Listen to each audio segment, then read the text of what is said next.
Student, this is Shuprakash, and today you will learn with me Hornbill's second poem, The Laburnum Top.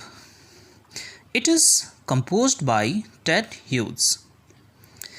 So, first of all, students, you must learn some meanings which are given here. You can note it down. These all meanings are very important to understand the poem. Laburnum, it is a short tree which is poisonous. Its fruits are poisonous. Goldfinch is a small bird which has yellow feathers. Twitching, a sudden jerk movement. Chirrup, the bird's noise, you can say it's a chirping sound. Startlement, showing sudden shock. Abrupt means rapid. Chittering means again the same meaning, chirping sound.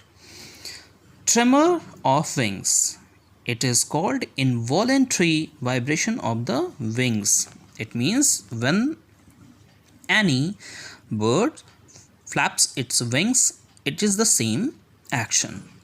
Trilling, that is to shake.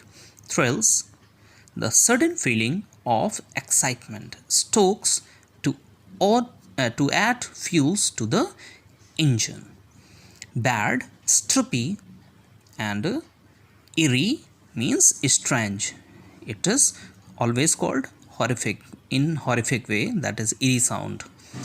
So the next you will find that the story is about a tree which is poisonous, and the setting of the poem is in the month of September.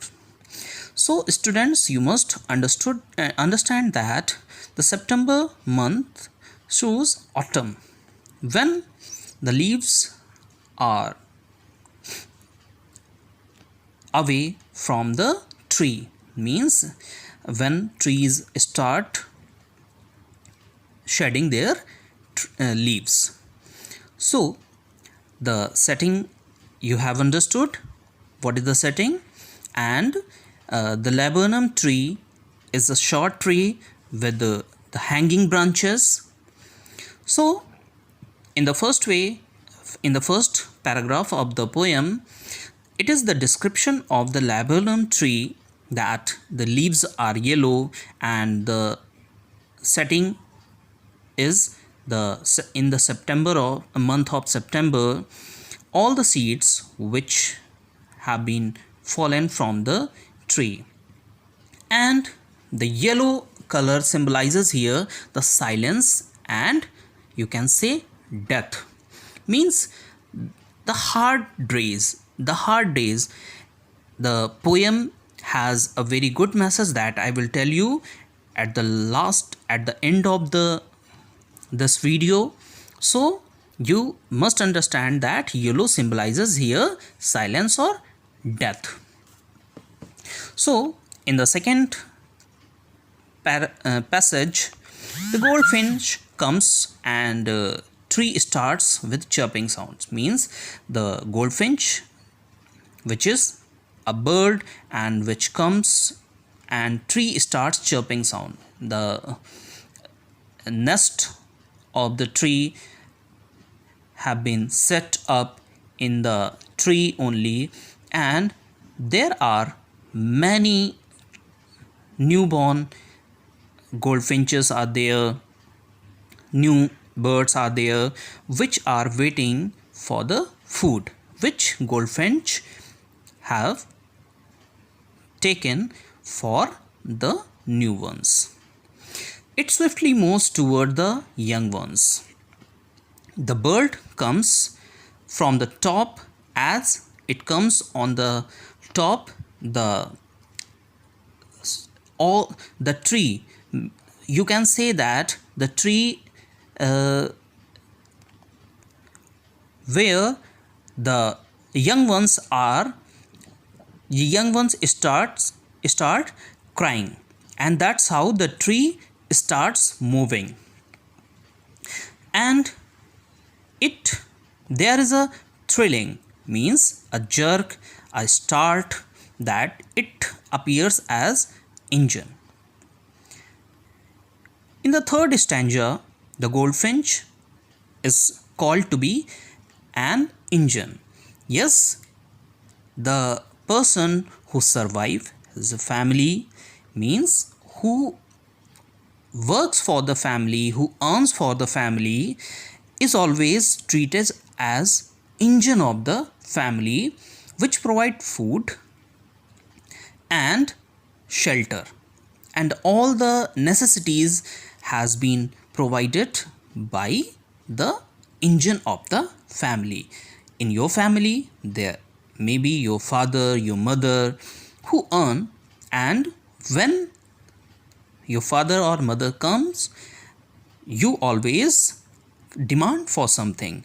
In the same way, the young ones of the goldfinch are demanding by chattering sound, the chirping sound which is created by the young ones. The face has been described in the same passage, that the face of the goldfinch is striped in black color, which is visible, and the yellow body of the goldfinch is not visible because the tree is also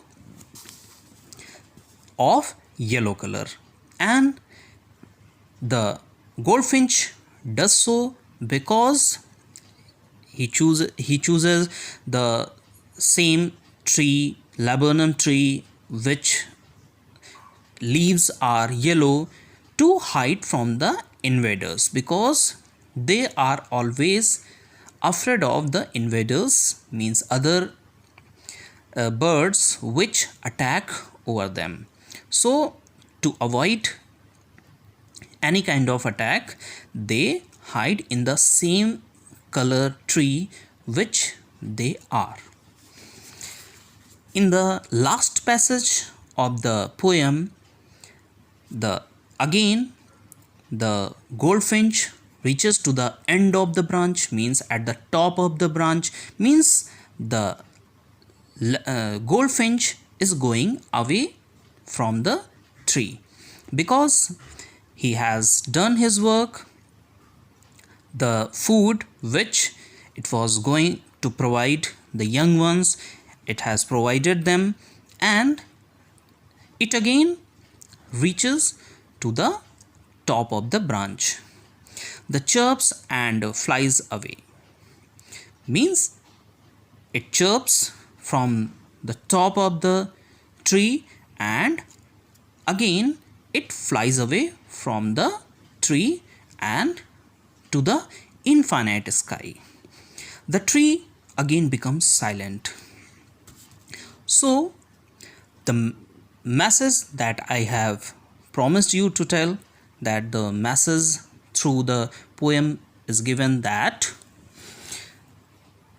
it represents hardships of any family, means the family which survive anyhow the hard life any person spends, and how the survivor, means the family, the head of the family, how he or she survive and how he earns to feed the family, is represented here.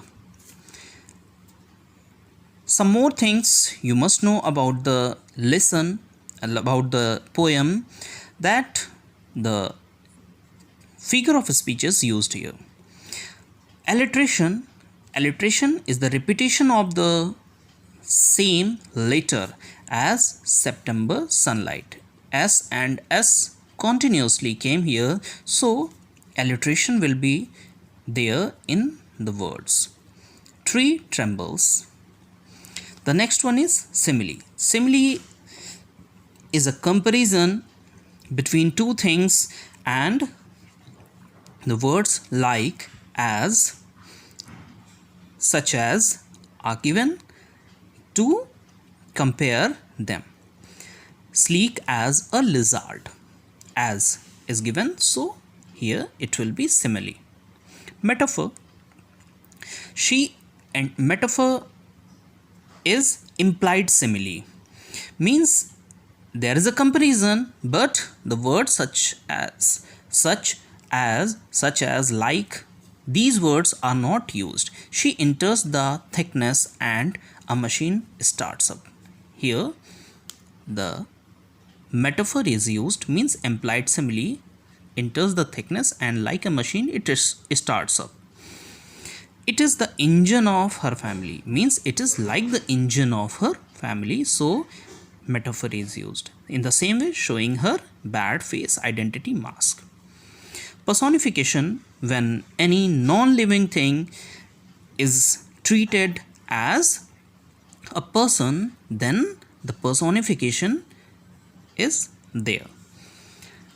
The whole tree trembles the thrills. How can tree tremble? Means it is personified, that tree is trembling, means the young ones are trembling. So personification is there. Transferred epithet. Transferred epithet is the word where the two things, her barred face and identity mask. So identity mask, her barred face is not denoting identity mask, it is denoting another word, that her barred face, that means it is identified by the other birds, or you can say that it is being identified which is visible. So her barred face is not denoting identity mask. That is why it is called transferred epithet. Hopefully you will have understood the poem very well. Students, please make the notes of the poem.